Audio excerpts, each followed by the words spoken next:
et l'ECAM participe à la fraude. Un, le fait que les chiffres stagnent depuis de nombreuses années et nous ne faisons que le relever, c'est la même chose jusqu'à aujourd'hui. Deux, le fait que les kits soient toujours en panne et ne soient pas en nombre suffisant.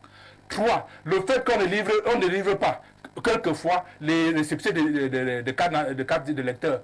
Quatrième chose, le fait qu'on ne produise pas les cartes de lecteurs.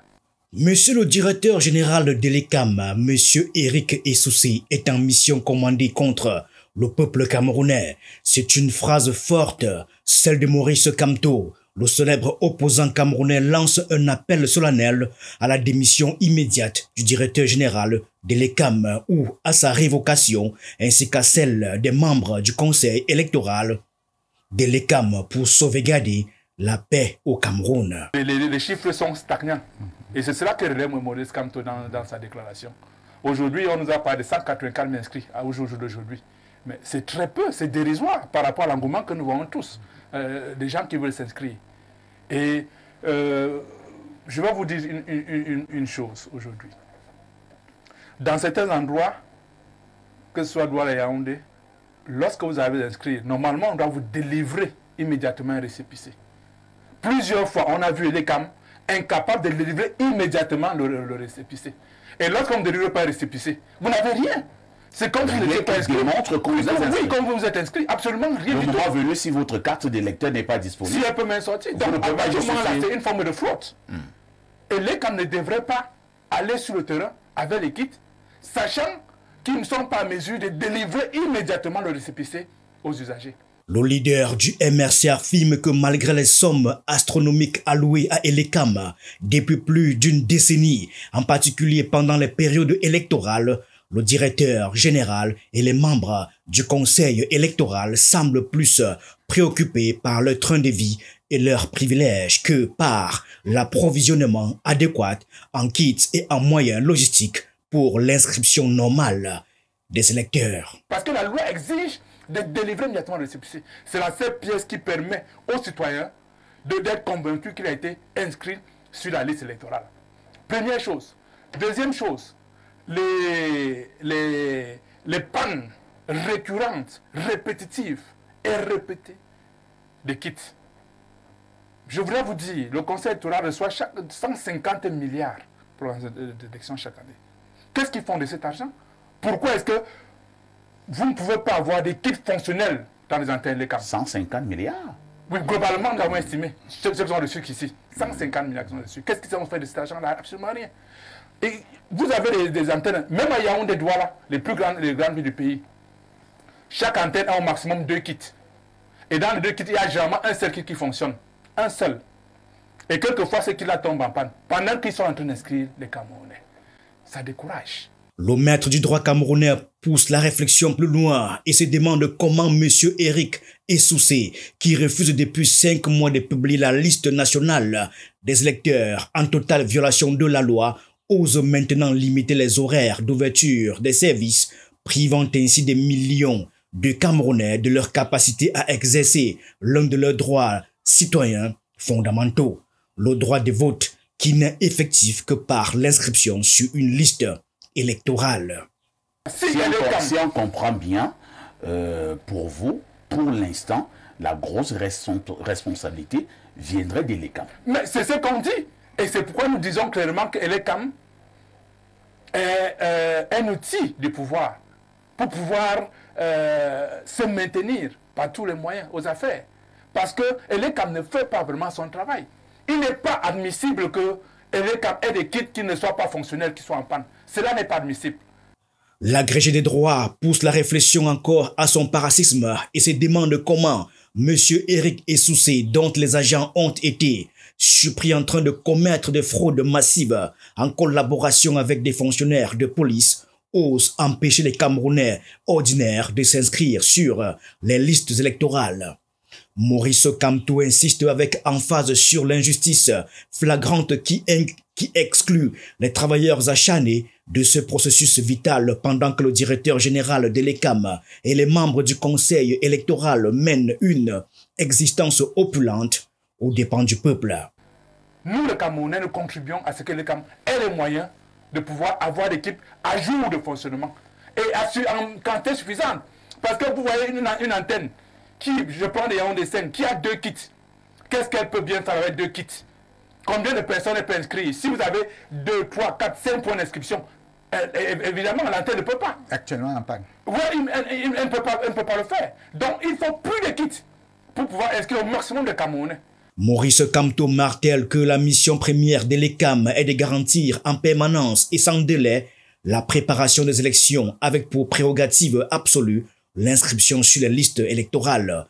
Il dénonce avec véhémence les séminaires organisés par l'ECAM le week-end ainsi que l'utilisation ostentatoire des luxueuses voitures de fonction par ses dirigeants, sans égard aux jours ouvrables ni aux horaires.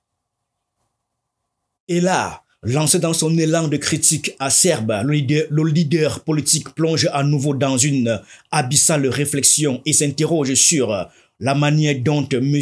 Eric Essoussé compte réparer l'immense préjudice infligé par l'ECAM aux Camerounais. Il s'indigne du non-respect de l'obligation légale de publier la liste nationale des électeurs à la fin de chaque mois de décembre, privant ainsi les citoyens de la possibilité de vérifier leur inscription ou de demander des corrections en cas d'omission ou d'erreur. Le fait que l'ECAM n'ait pas mesure de respecter la loi en publiant la liste électorale dans les délais prescrits par la loi, ce n'est pas une faveur que le directeur général fait au Camerounais, c'est une obligation. Et les moyens technologiques sont là. Au jour d'aujourd'hui, on pourrait aller sur la page l'ECAM, vous tapez votre nom, si vous êtes inscrit, vous allez trouver votre nom et avec votre bureau de vote. Mais ce n'est pas fait. Cela n'est pas fait. Donc, l'ECAM ne respecte pas déjà la loi. Et il faut qu'on le dise, qu'on le dénonce. Maurice Kamto soulève également la question de la réparation des dommages causés à ceux incapables de s'inscrire en raison du manque crucial de kits d'inscription fonctionnels et disponibles en quantité, ainsi qu'à la diaspora à qui l'ECAM refuse obstinément l'accès à l'inscription depuis 5 mois. Prenons le cas de l'étranger. Les nouvelles qui nous viennent de nos camarades, partout dans les différents pays, c'est que les kits sont en panne. Les kits sont toujours en panne. J'en parlais avec ceux du Sénégal. Ils ont, le kit est en panne. J'en parlais avec ceux d'Égypte. Ils ne savent pas si on leur a dit que de suite on va reprendre. Mais le kit est en panne. Ceux de France, comme on vous cache, on vous dit non, apportez les documents qui prouvent que votre parti existe.